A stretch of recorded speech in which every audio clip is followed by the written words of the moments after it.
This mother had left her young to fight alone, but the same...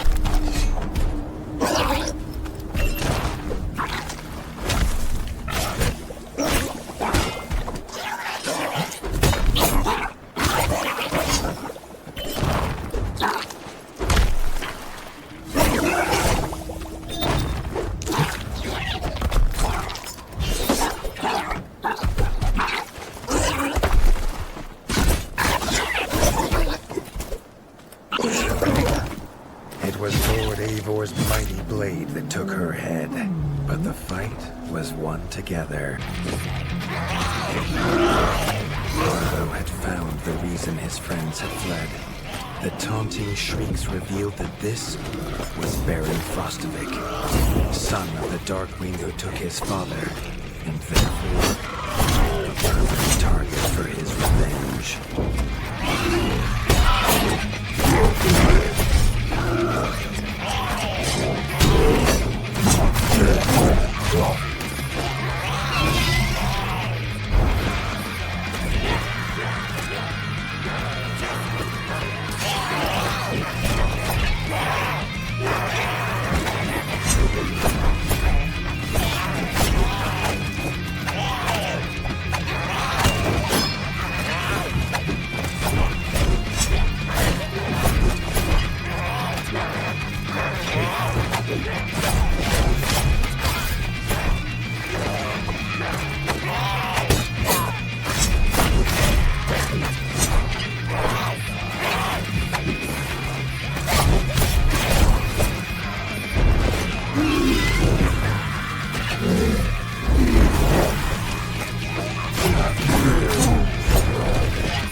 Seeing what had been inflicted on Hilda and Krunk, Arlo's need for vengeance was only growing. But the fight was won together.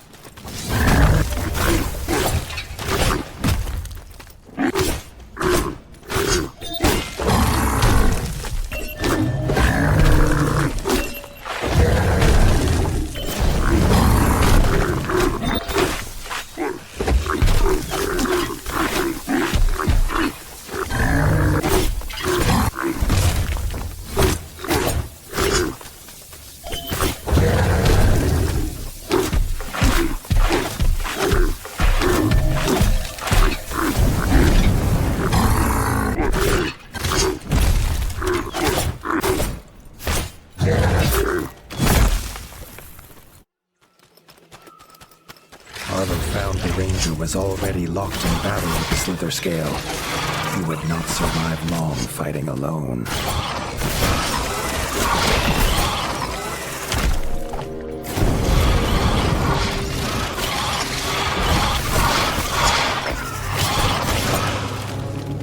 The young ranger was a fierce fighter, but no match for the Slither Scale.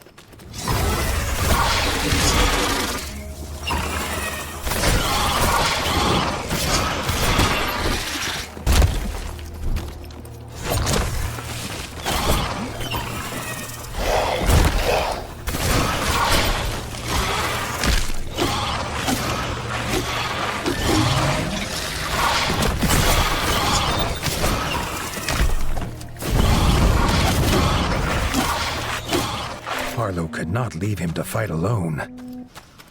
The Slither Scale's lair. They would end its tyranny here and now.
know how one beast could feel like an army. He wondered if he would get a bonus for felling this giant as well. More bottles lay outside the forge, which was otherwise as quiet as every other dead thing that haunted this place. The pile of bottles was large, even for one who drinks like a merman, and it seemed to be breathing.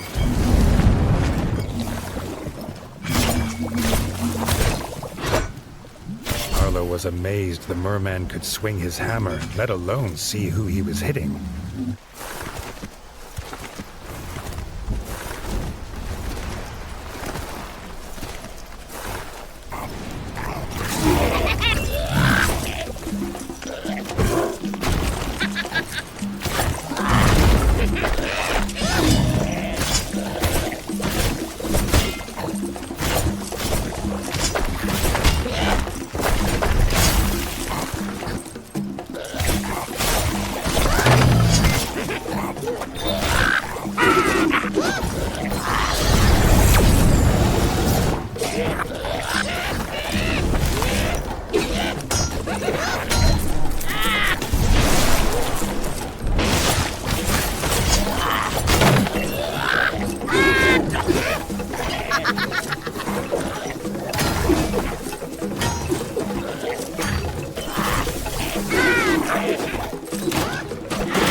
Tried not to think of how many friends, old and new, lay dead. He still had more to do.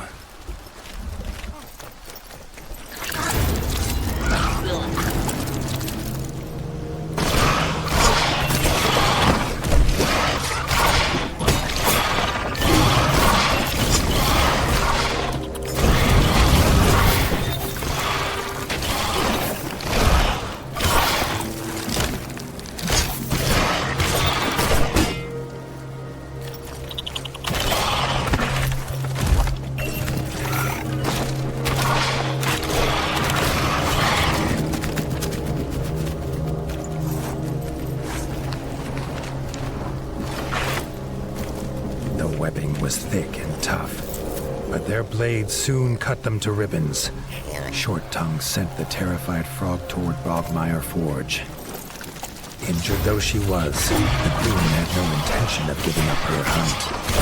Her young hungered.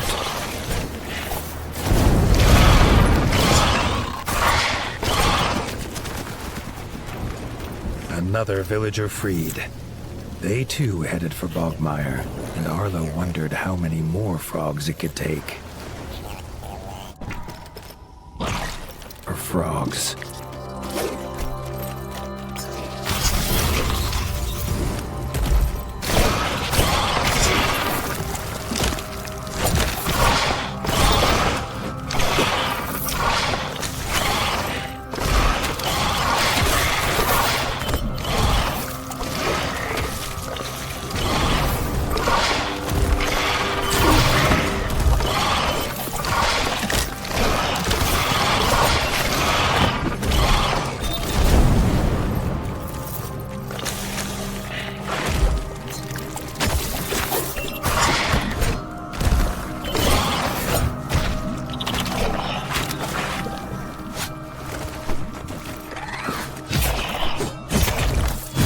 Tailspinner Queen was dead, and the frogs were soon at work rebuilding the village. The warden was sure mammalian-amphibian relations would be forever changed. The beaver lay unmoving, another death on his conscience. The culprit stood before him. Arlo would not have his father to aid him. This time he would fight alone.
to the top of the ruins, they saw Little John.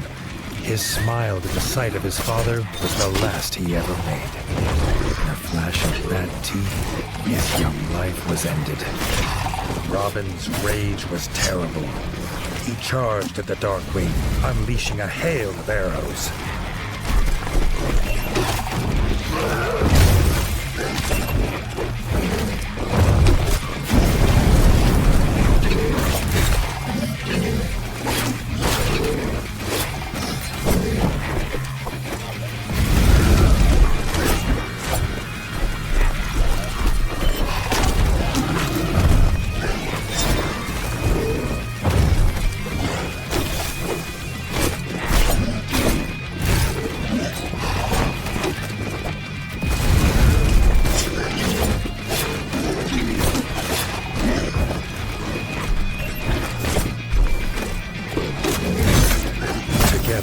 They defeated the beast in a fury that sent all other bats from the ruin in terror.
Defeated, the Elder drew something from his plate. Lorenzo's arm. He swallowed it whole. Carlo soon wished that had been the worst of it.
blacksmith was glad to head to Bogmire and safety.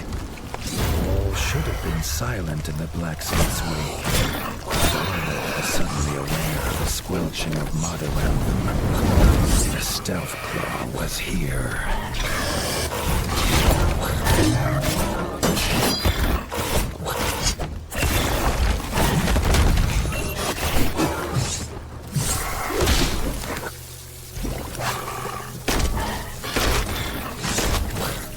They had won this round.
Those dreams as soon as the flapping of wings was upon them.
Scent makes them easy to track. The few that were left were terrified. Father had no sooner realized who the culprit must be, and it was upon him, the Mudwyrm of the deep.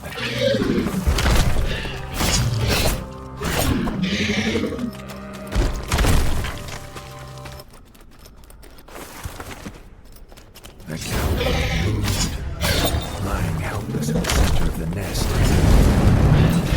Deal with the Mudwyrm first.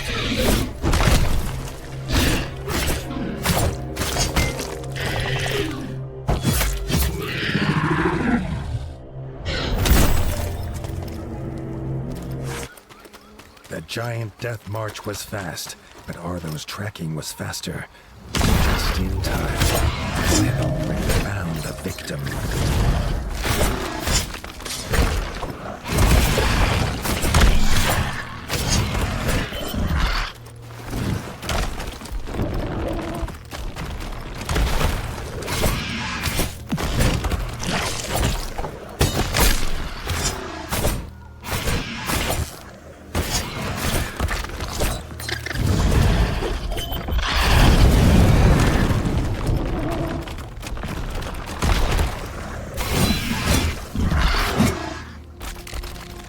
The villager was grateful for the rescue. They had been collecting herbs at the ditch opposite the village when the death march attacked. Now Patriarch had made its nest here. When the villager disturbed it, the giant creature chased them away in fear for their young.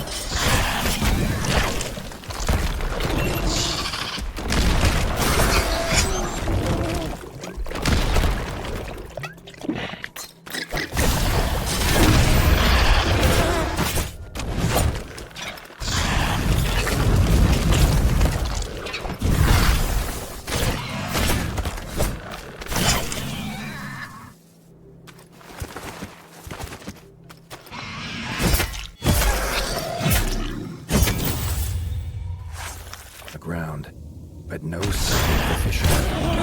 The cold sea revealed itself. A rearing frost death march.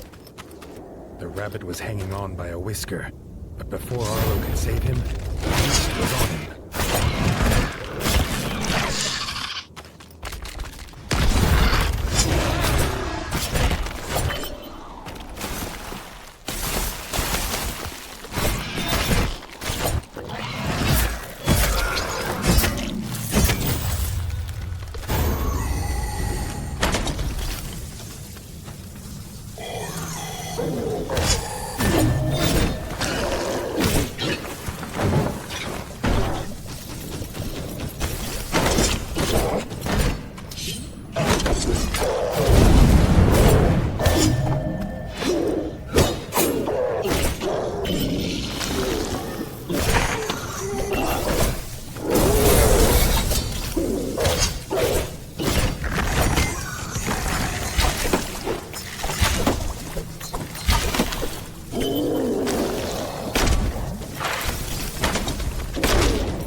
From afar, the villagers seemed lifeless, lost in battle to the cold. Up close, the truth was revealed. They were training dummies. It was a trap.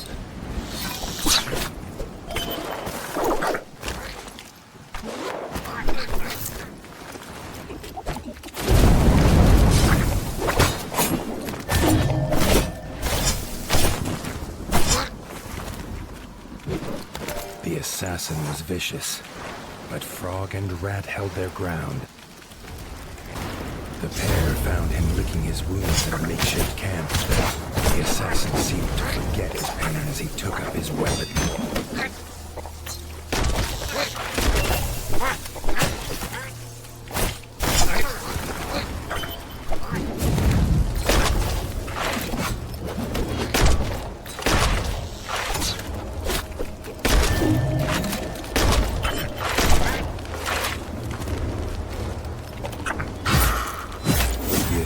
Defeated, Arlo breathed a squeak of relief. Ford sat surrounded by enslaved frogs and laughed at the pair's demands for their freedom. He had a surprise for his guests. The stench of the dungeon hit them as hard as its floor, a floor that started to shake, and from the shadows emerged the largest toadcorn that Arlo had ever seen.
And frog slayed the beast, its bloated corpse sinking slowly into the mud.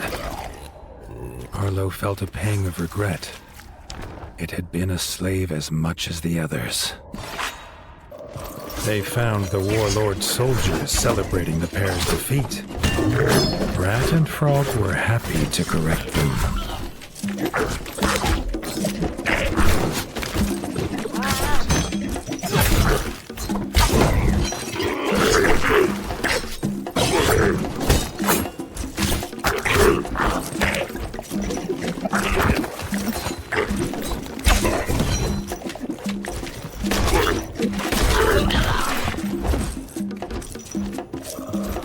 Seeing the last of his soldiers fall, Glubba croaked his rage.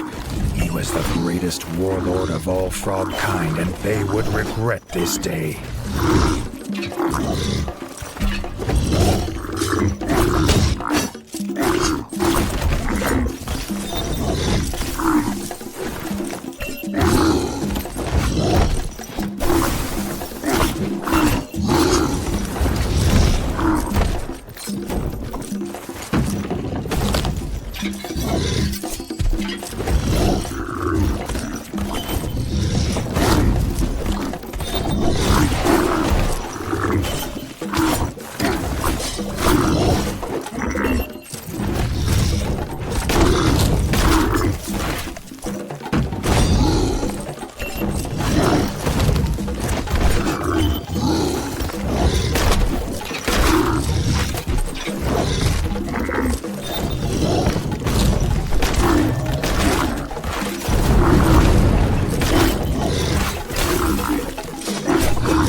Glubba's tyranny had ended.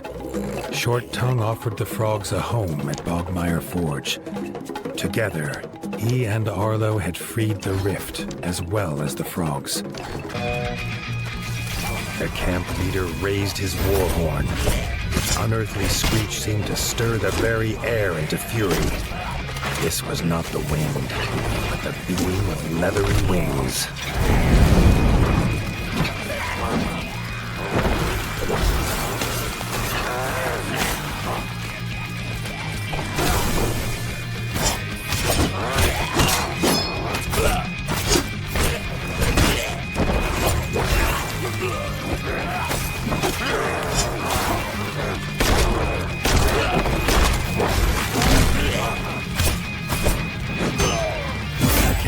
Was defeated, but they had to warn the rabbits. Darkwings were on their way.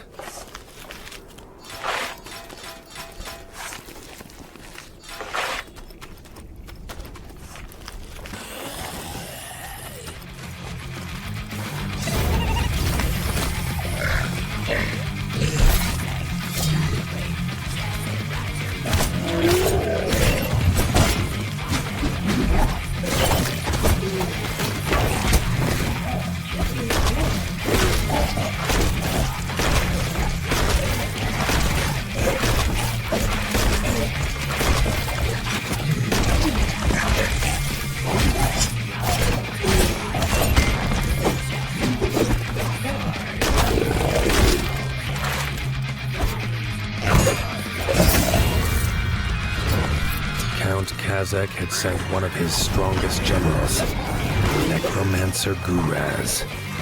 His defeat would rob the bats of a great weapon.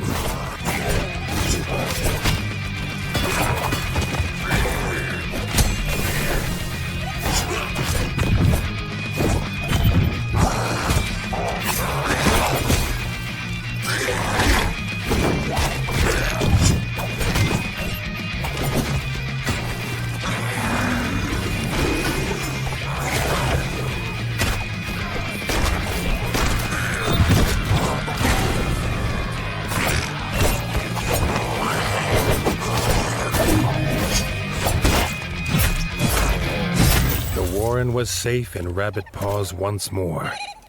Gray Ears swore that if the Warden of the Wastes ever called for help, the rabbits would answer. His small stature made it hard for him to wield a sword. It came to him.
Denis did not compare. Now the crowd cheered for him.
stature and skill, there was not a whisker between them. Inside the castle, they found themselves in the chef's store. Before they could be disgusted at the contents, they had to take care of the chef.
They moved in step, a flawless dance of blood and vengeance.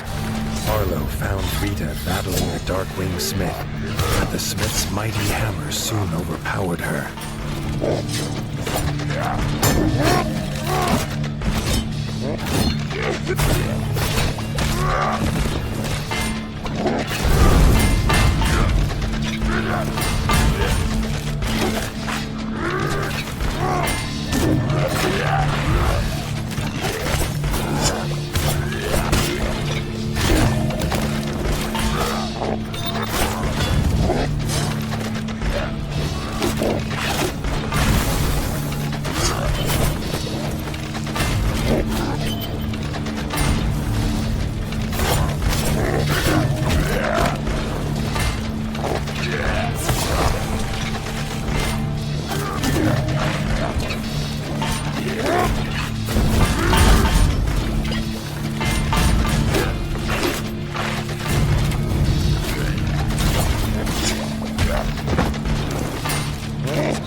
Fought the Darkwing Smith. The fiery heat at the heart of the mountain burned hotter than any forge.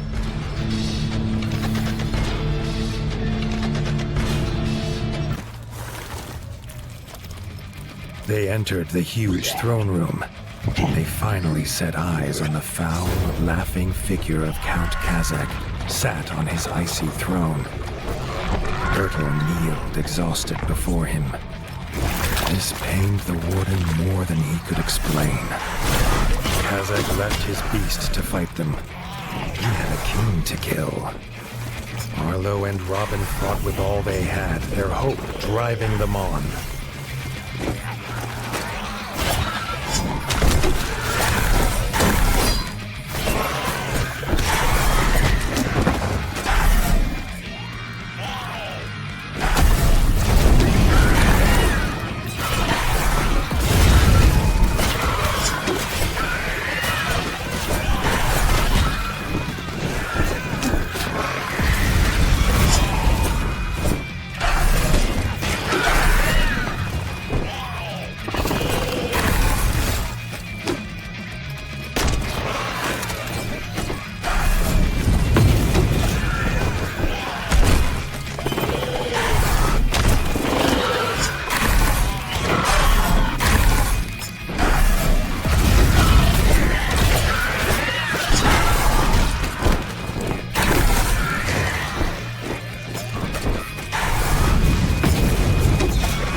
icy wind bit at his fur as he emerged on the peak. He saw, silhouetted in the mist, Count Kazak, and in his claws he held King Reggie, dangling over the edge. With a shriek of victory, the Count let go of the king and seemed to melt into the fatal mist. They flew into battle. The warden and the Count's weapons clashed, echoing across the mountain.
Corrupted body fell heavy on the ground.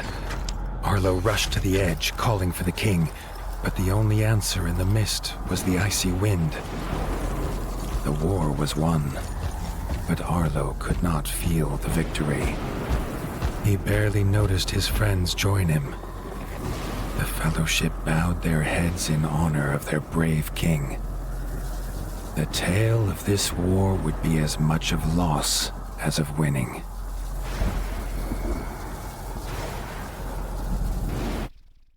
They returned to the Crimson Keep in near silence, each with their thoughts. There would be no victory parades.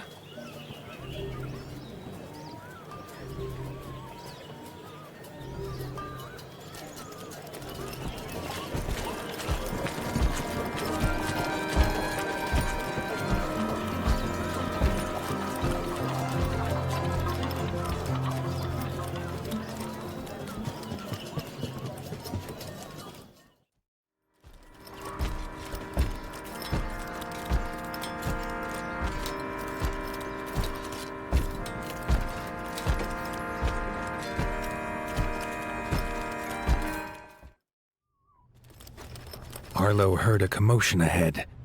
In the throne room were raised voices.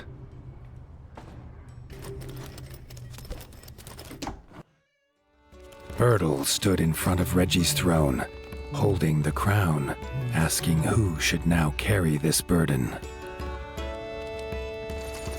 Denis barged forward to claim it. He was brother of the king. It was his by birth.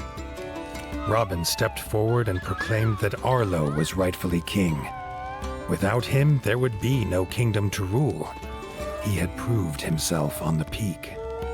He was not alone. Leaders of the clans stepped forward and echoed their favor of the warden. Arlo objected. He had no claim here. Bertle slammed his staff into the floor to silence the rising voices. He had a secret to tell. Arlo's father was King Rattus. Bertle himself had delivered him as a child to the warden. He had a claim, if he was willing to take it. Arlo felt the truth of it, and the paw of destiny seemed to push him forward to take his place upon the throne. Bertle placed the crown upon his head. The weight of rule was his now. Denis had been forgotten in the shouts of joy from the clans. He raised his blade and swore vengeance. It was his birthright, and he would reclaim it from this usurper. Arlo set aside the warden and became the king. A new dawn broke over the land, bright and clear. The king sensed it would not last. The promise of his half-brother would surely mean war would come again. But that, as they say, is a tale for another time.